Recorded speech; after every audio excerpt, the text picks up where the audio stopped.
This will be the plague with which the Lord shall strike all men.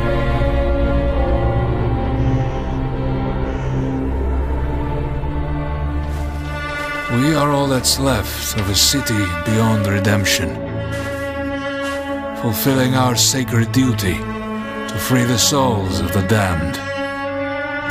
Good to go up here! Mindset. That should hold. Father, forgive us. We shed this blood in the name of mercy.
Weapons can we expect to be using in this game? We have really gone for it with the weapons. There's a huge number. You've got 3 classes of weapons. You've got your primary, your secondary, and your heavy. Primary weapons, we've got something for everybody. We've got assault rifles, we've got shotguns, we've got sawn-off shotguns, we've got crossbows with exploding tips, no less. And we've got SMGs, a variety of different of those weapons. Secondaries, we've got silenced pistols, sawn-off double-barrel shotguns. And then heavy, we've got rapid-fire combat shotguns, RPGs, heavy machine guns. We've gone for as much as we possibly can. You actually, like, with your cadence, your speech pattern, and your accent, you sound like you could be like a nefarious weapons dealer. Like you opened the trunk and you were just listing off all the stuff you have for sale and stuff. Yeah. Nice work. Have you seen that scene in Taxi Driver where he goes to buy a gun? He's like, "It's a very nice gun. I got this gun. I got this." That's me now. Nice. All right. Yeah. I'll be Travis Bickle. Okay. That's scary, but yeah. Okay. Let's do it. All right. So the hordes of zombies in this game, I think it's very, very unique because, like in the movie, they're going to just be constantly running over each other, and that means that they could be piling on top of each other and then running over the pile. So you know they'd be able to maybe possibly reach you on the second floor, where you think you're perfectly safe. Oh yeah. So I think that's a really interesting thing to bring to this genre, especially. I mean, we're pretty much getting used to fast zombies. You can see right there, they're actually pyramiding up now. Oh my God. And climbing the walls. To me, that is terrifying. If I was playing this game, I don't know. Well, it's great because the guys have put such an enormous amount of work into the physics system that governs those zombies and how they move. And so you're never safe anywhere. There's nowhere to hide. They will climb the walls, they'll climb over buildings. And actually, when we were designing the zombies, we put a lot of thought into the psychology of the zombie. Because, of course, they have no fear. They're not like another enemy where you can break their morale. They're not afraid of their own, they're not afraid of injuring themselves. So if they see you, they will throw themselves from the rooftops. They will climb through burning cars. They'll do anything to get to you, and they won't stop. No, that's one of the awesome things that we were talking about before we got on stage here was the zombie AI and how they work and stuff like that. And I've always liked the idea better of an intelligent or a more like a hunter zombie. Also, can we call them Zeeks? We can call them Zeeks. By the way, zombies are sometimes called Zeeks in this game and in the books and the movies and stuff. So let's call them Zeeks from now on. You heard it here. Anyway, no, I love that the idea of hunting. Like they're trying to eat you for food or trying to procreate, which are like the two basis instincts of any living thing. There's no zombie procreation in our game, I'm afraid to say. Oh, really? Yeah, I'm afraid there's. Oh, that's what I meant. I didn't mean like making love. Okay. I meant like biting and turning. Transmission. Okay. That's what I meant. Okay, right, I see. Okay. Get your mind out of the gutter, man. Come on. Like, what can I do? Yeah. Oh my goodness. No, do they? Because it looks like they flow like a ant hive. Yes. Or ant hive. Ant colony. Yeah, there you go. an ant colony, yeah. An ant hive, whatever. Yeah, sure. Let's make some metaphors. Sure. But yeah, it looks like they like work like Yes, that, like they do. they swarm. They're not just 500 kind of independent individuals. They respond as a swarm, and so they will move and flow, not just with. I mean, when they see you, they'll move towards you the best way they can. But if there's a wall in the way, they'll pyramid up and try and get over the top of each other and over the edge. But also, a lot of them, if you shoot them and they collapse in front of you, the ones behind will just trample over the top of them. Just to get to you. Exactly, just to get to you. And I can tell you, when you're standing there and the only thing you've got is you've run out of primary ammo and you've just got your silenced pistol and you've got 300 zombies coming towards you, it's pretty damn scary. Yeah. Well, that's going to be me, obviously, because I've never been very accurate. I've always been a spray and pray kind of guy. Yeah. But thankfully, you said there's a myriad of weapon choices, so yes. I can be the heavy guy. Yes, you can. Like, yeah. not just the heavy guy, but there's we've got character development, so you've got progression. As you build up experience, you can develop your character. You specialize in a class. You have a skill tree. You've got weapon progression as well, so you're customizing your weapons and building up on that. So there's just so much room for growth in the game. Can you tell us more about the characters? Are these player created, or are these specific characters that you've written? Yeah, so we've written these characters. We've put a lot of thought into their backstories. What I like so much about the book is there's a lot of normal people who survived in the war because of characteristics they already had. We've gone down the same route. So in the New York episode that we're demoing, you've got Arnetta Larkin, who she's a woman. She's doing cable rigging for a power company. And she's just trying to get home to her kids to see if they're still alive.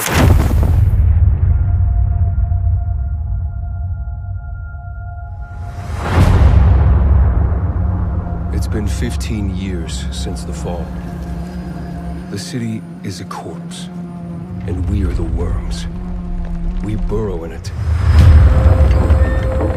fighting for every useful piece of land to preserve ourselves from the terrors of the night and the horrors of the day. I know not who can hear my voice. I shall therefore speak a word unto hear. Anyone who dares to steal food will be hanged, and their bodies will be exposed.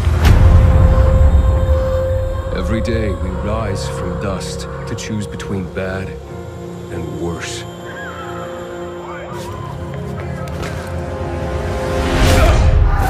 Get him! You're dead now!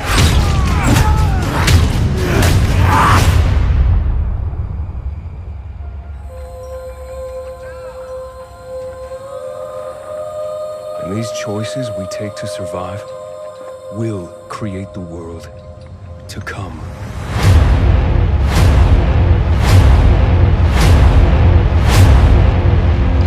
You know the drill. Get to the nearest safe house and wait until dawn. Good night. And good luck.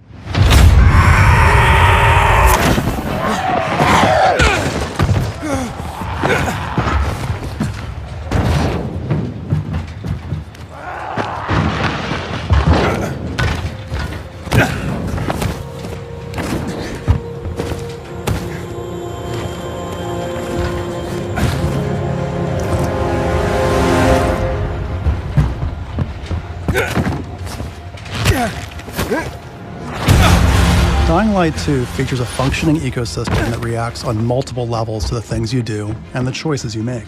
In the example we're about to show you, our protagonist undertakes a mission for the Peacekeepers, one of the many factions active in the city. They want you to negotiate with two survivors who are controlling and hoarding a water supply. Are you going to insult us with another final offer? Let's say you choose to carry out the Peacekeepers' orders, one way or another. Stay back! After this, you'll start seeing a significant change in the city, as access to the water supply has allowed the Peacekeepers to bring stability and develop the area. There's even running water for the people at street level. Running water? and that raises their morale and allows you to replenish your energy on the go. But there's a cost to this. The PKs have a rigid approach to law and order. So while the streets may be safer, it's only safe for those who side with them. So if you get on their bad side... Now let's return to that moment of choice. And instead of killing them, you choose to team up with this group to supply water in the black market. As you will see, this creates a very different set of consequences for the city. With water being a precious currency, it brings you access to new resources and trade. But this in turn attracts the worst type of people to the area. And this is just a single decision, one out of hundreds you'll have to make. But it allows you to carve out your own world, your own city from the apocalypse. Each player's game experience will be unique. And by the way, this is just what happens in the day. At night, well, things tend to get a lot darker.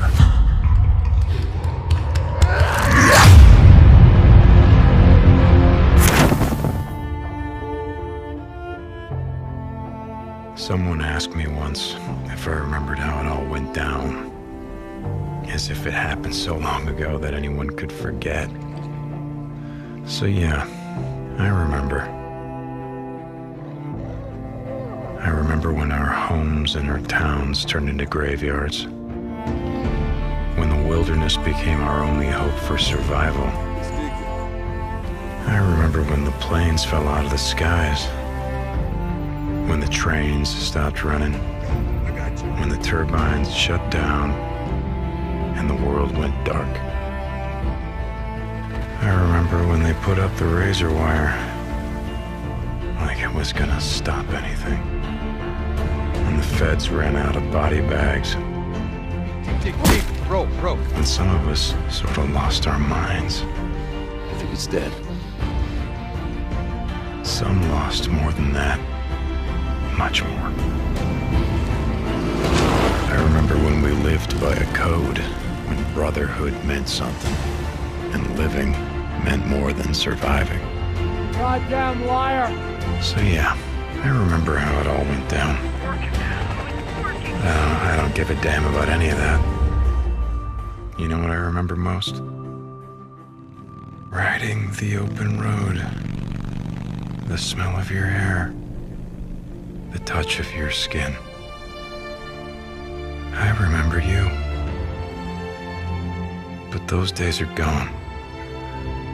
Now I'm a drifter, a bounty hunter, a mercenary. And for me, the broken road is all that's left. But I'll always remember. John, what was the inspiration behind this character? Well, a few things. He's broken. So you saw from a couple of trailers that we've released that he's lost someone and it's scarred him in a way. And it's like Jeff would like to say, everybody loses people, in these kinds of end of the world scenarios. So what's particular about Deacon though is that he was an ex-member of an outlaw motorcycle club, and therefore he has a love of the open road. He has a love of motorcycles. Yeah. There's a sense of brotherhood, and you can see that here in these scenes with him and his best friend Boozer. And so it was that combination that really sort of drew us to this particular character. Right, we're going to continue to learn about him as you're playing the game, correct? About him and his backstory and why he is the way he is.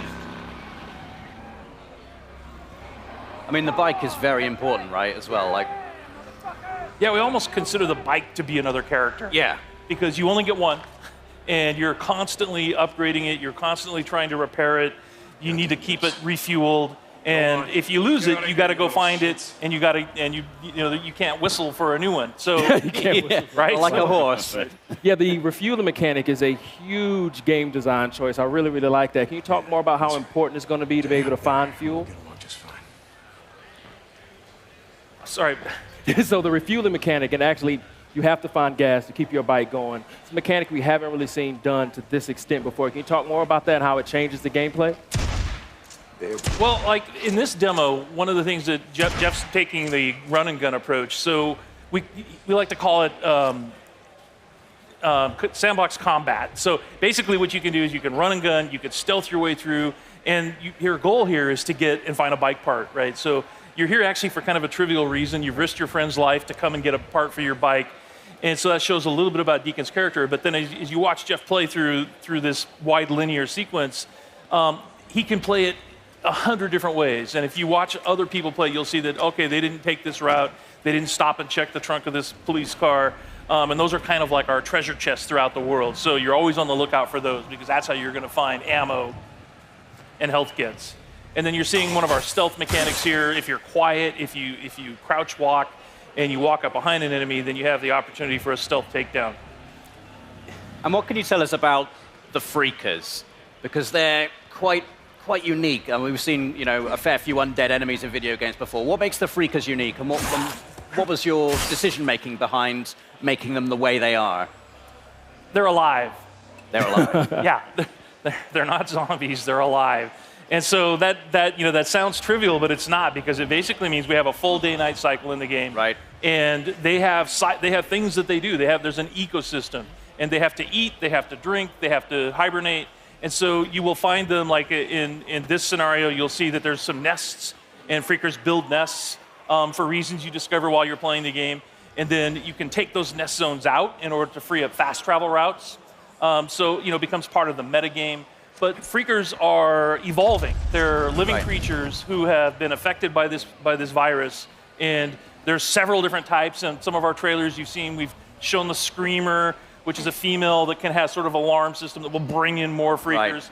We have the infected bear, so it infects animals. In our last trailer, we showed mountain lion and the crows. Right, so you have so it's just it's a wide variety of challenges for the player. And like we said, the world comes for you, and that's part of it. Is that these creatures are always after you, and at night they're stronger. Yeah. If it starts raining, they become stronger.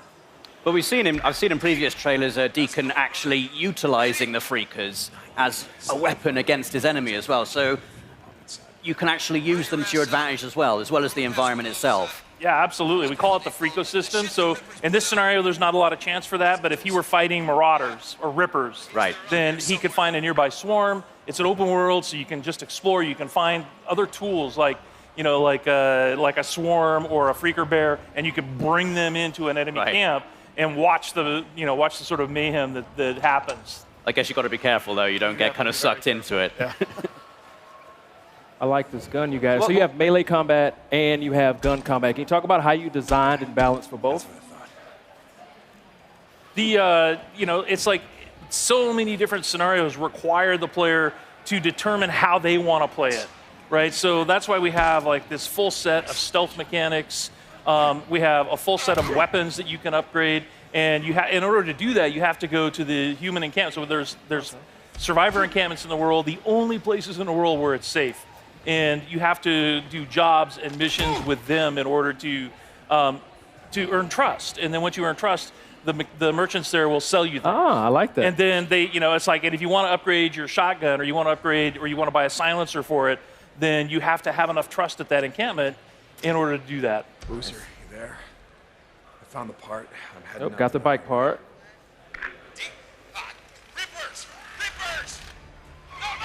Resident Evil 2 here, got quite a crowd here at the PlayStation E3 booth. So here you can see, again, Resident Evil 2 is very near and dear to tons of people's hearts. And just this first shot of the Raccoon City Police Department, like the huge open foyer, like tons of nostalgia just like hit you. It's pretty crazy. Like, not everything is exactly where you remember it, but that's kind of intentional because this game isn't just a remake. It's a whole new game that we're building off of the foundation that the original game had built. So there's going to be a lot of familiar stuff, but there's going to be a lot of new stuff as well. So. That's how you got to do it, yeah, right? I mean, it's been close to 20 years, hasn't it? Yep. Right. This game alone, 20 years. Wow. Does it make you feel old, Sid? I feel old when I know. That makes me feel a little old. David, Marvin, you there? I found a way out. It's in here. So did you actually go back and rewatch the original and then like frame by frame decide what you wanted to keep in and what you wanted to update? Definitely, yeah. Some of them were like are pretty faithful to the originals, but something like this back in the day on PlayStation, it was the graphic power of it's not quite the level of PS4 or PS4 Pro just yet. A lot of the movements, characters jumping around, fully voiced stuff. It's a little bit more crude, but definitely classic. But some stuff is new, but some of the originals are there as well. So a big change here is the fact that we're really playing the game. We're Leon Kennedy. And when I think of Leon Kennedy, I think of Resident Evil 2, but I also think of Resident Evil 4. Yes. And you guys have opted for more of a Resident Evil 4 approach to the controls. So tell me a little bit about that. Definitely. So the over-the-shoulder thing, we know it's the original game with the fixed camera in the corner. That's very, again, near and dear to people's hearts. But with the over-the-shoulder camera, we're building a new game. This isn't a remake of the original. It is a full new game that we really want to push. And the idea of having over-the-shoulder, the pinpoint accuracy of really trying to take down zombies, it felt better for this experience. So that's where we went through. So. But the big difference is the is less shooter elements compared to the Resident Evil 4. This is more, like a Metroidvania style, survival horror, classic gameplay. So we actually try to keep the original, gameplay feel from the original. So that's kind of what we were trying to do in this new Resident Evil 2 as well. The lighting feels very similar too. Yes. Yep. Yeah, definitely one other thing is like, so to make it like, people always see the over-the-shoulder first person, think of just like, you're going to be running up the walls and doing backflips and things like that. It is definitely not like that at all. The zombies in this game are tough. And not just like, if you see 1 or 2 or 3, like, I got to look out. If you see one in a hallway and you can't get by him, like, you have to, you fear for your life type thing because you're probably going to die. So you really got to be careful with your ammo. And to confirm, these are zombies a la Resident Evil 2, not Las Plagas. So these are your T-virus zombies. Right. Just had to settle that one. So Leon here is trying to save one of the fellow RPD officers. It's not looking good, unfortunately. So. That didn't go very well. Now, we know there's going to be some familiar faces in this as well, and some characters that we've seen in other games. We saw that in the showcase asset just last night. But tell me a little bit about the approach to that. Definitely. So we've got, of course, like, not only do we have Leon has his own campaign, we also wanted to bring back Claire Redfield. So she's not playable in this demo, but she, as well, is going to get her full playable campaign, too. Awesome. So, the rest of the characters are kind of, we haven't really confirmed too much yet, so I advise you to go back and watch the trailer. You can kind of make some good guesses, I think, based on those, but we'll leave it to your imagination. Awesome. This is cool here. This is super tense. So we're getting into here. So every time a zombie bites you, you really feel like you get that over-the-shoulder perspective really helps because you get to see the zombies. You really feel them kind of like bite into your neck just like that. Yeah. It kind of disorients you, too, when you get that, so you're spun around. It creates sort of a real sense of like, oh, crap, what's going on? A zombie's actually attacking me. And this is all running in the engine of Resident Evil 7, right? It is. This is actually the RE engine. So the same game that powered RE7 is actually going to be running this game, too, as well. H, are you okay? You going to do this? Yeah. It's very terrible. So again, like, they are no joke. Like, you get bit once or twice, and it's almost done. So. Oh, really? Okay. Yeah. Look at this, like restroom. We added the restroom. Yeah, so that was one thing that was really in the PS1 game. It was one of those limitations back in the day, but there were actually no restrooms in the original PlayStation. Right. That's a good point, actually. Right? So in this demo, we wanted to make sure that we have a fully functioning bathroom. We put a little treat inside there for you, a first aid spray. That's a backup box. Right. If I've ever heard of one. I noticed he just picked up some first aid spray before. A lot of what I love about survival horror games is the limited supplies. You really have to like think things through. Is that an element that you guys are working with? Yeah, those are sort of like the emergency last minute things. But again, like it is really survival horror to its fullest. Like you're gonna need to conserve those. As you can see in his inventory there, he only had a handful of bullets. So if you run out of bullets, there's no like. We did add certain things like, if you find a la RE7 some gunpowder and some other resources, you can make more. But if you're out, you're pretty much going to be out. So really wanted to drive home the survival aspect of this game. Is there a knife? Is that included? There is. So a little bit later, if we get far enough, we will show you the knife. It functions a way similar to when we did the original Resident Evil 1 remake. So instead of just being something that you use and you can slash it to keep guys at bay, but these guys are ironclad, and that's generally probably not the best idea. Yeah. If you do get grappled, you get the chance to use it as sort of an emergency weapon to get rid of that zombie and get them off you. Cool. But if it's still, it does have a little bit of durability as well. So if it's still durable enough, you can actually pick the knife off the zombies that you just killed, get a little bit more out of it too. So interesting. What other sort of mechanical tweaks and changes are you guys implementing here that longtime fans might notice? definitely. Kana-san, you want to take this one? Well, yes, the gameplay mechanics. So since we actually feature now, over the shoulder camera view. So the we actually trying to put like more kind of like intense combat, feel against the zombies. So and also the way like Leon is actually shooting is kind of like more like natural. Feel more close to the like Resident Evil 7 kind of combat style. Yeah. There is some stuff a little bit later in the demo too, where it wasn't present in the original game, where it's a little bit, again, pushing that survival aspect of the game. You can find like wooden boards to board up windows, to choose whether you want to board up that one, if that zombie is a really problem for you. Otherwise, you can save it later in case something else comes up, but it really is about that choice of how do you want to play. That is cool. That's something I've always wanted to see in more like zombie games. Is right. The ability to fortify. You know what fortify I mean? stuff. Because that's like the first thing you're going to do, right, if you were in a real zombie attack. Board everything up. And you're obviously, Sid and I are big Resident Evil fans, but for those out there that maybe haven't, approached the franchise before or something, do you feel like this is a good title to start with? Mm-hmm. Definitely. I mean, this is almost the Resident Evil 2 is obviously the second game in the franchise, but really is sort of the genesis of where a lot of the groundswell around the brand came up. So again, if you haven't played this title before, the story is about Raccoon City is a Midwestern town. A mysterious outbreak hits. Zombies are everywhere. It's Leon, the guy with the RPD vest on here. It's his first day on the job as a cop, and he's basically coming to work, and what happened? There's zombies everywhere. He's finding his comrades are basically going through hell. And Claire Redfield, who is the other character in the game, she's a college student. She's looking for her brother Chris, who works in the Special Forces. And they basically fates intersect, and you'll be able to sort of see each other's perspectives throughout the game. So now he's got the combat knife. Yes. From, so here we have our knife. Yeah. That we get from Marvin. Marvin, yes.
They are nested with sin.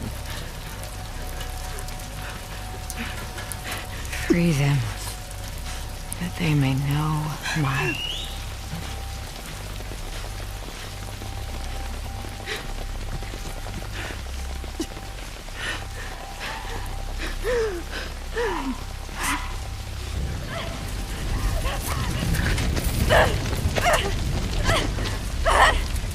Yara!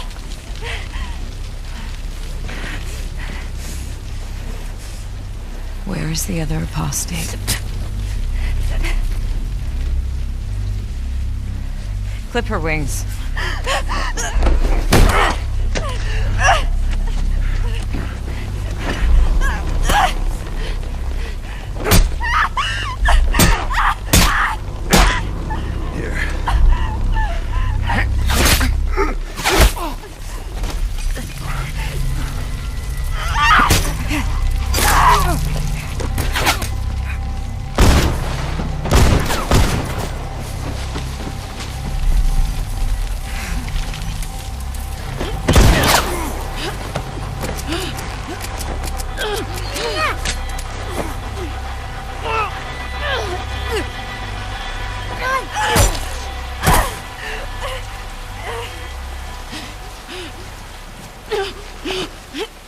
Yara.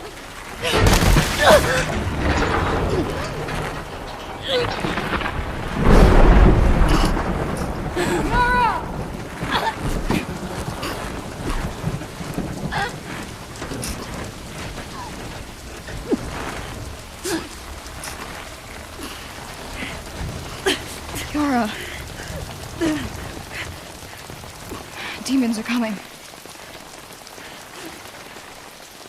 Cut her down. She's one of them. Lev.